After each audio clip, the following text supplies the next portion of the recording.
here with Vision of Success, and today we're going to talk about blogging and why it's so important to your business. Now, a lot of people tell you you need a phone number, you need a business card, and you need a blog in order to survive in today's world. And I honestly agree with that. I don't think you can operate a business without those tools in your marketing toolbox.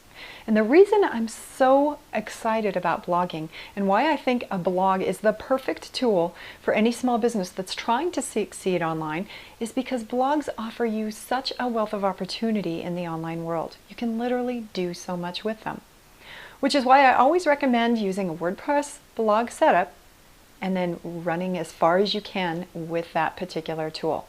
But the problem comes with when people have one designed for them or they design one themselves and they put a little bit of work into it, they put a little bit of time into it, and then they simply let it go. They don't take it to the full level.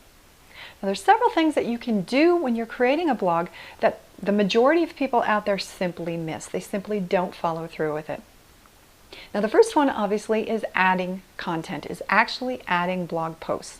The key to the success of your online business, the key to the success of your online blog or your website is content, because the more content you have, the more you can share it on sites like Twitter and Facebook and again all the different sites that exist online today.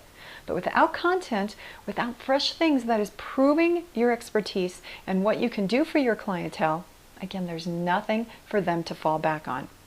So if you're not creating posts on a very regular basis, at least once or twice a week at the bare minimum, you're losing the potential of the online world.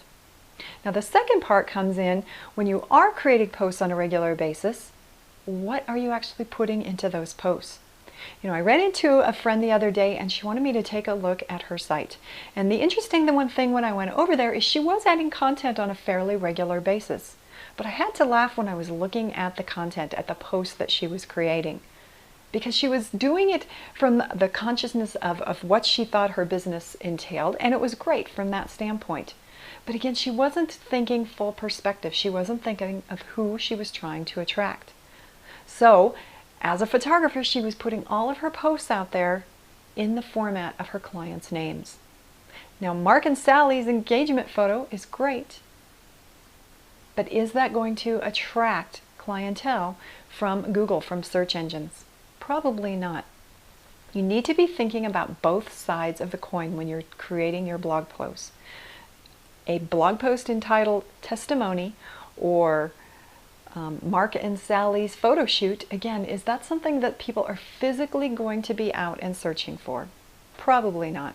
So you need to take it to a whole nother level and you need to be adding content on a regular basis that is titled with something that's attractable to both the people on your site that are reading it and also attractable to the people that are seeing things go through in their news feed or seeing things when they're pulling up search engine results in Google. You need to always be thinking both sides of the coin when you're creating content like that. And finally, you need to be doing so, and you need to be creating content that is actually has some attraction to your clientele. What are they truly looking for when they go out there? Now, it's great, you know, if in this case we're talking about a photographer, if a photographer is going out there and they are trying to attract new clients, one of the most obvious things that a client would be looking for is photographs. That's a definite. But beyond that, they're also looking for a variety of other things as well. So if we're talking about the whole wedding spectrum, it's beyond just what the photograph looks like.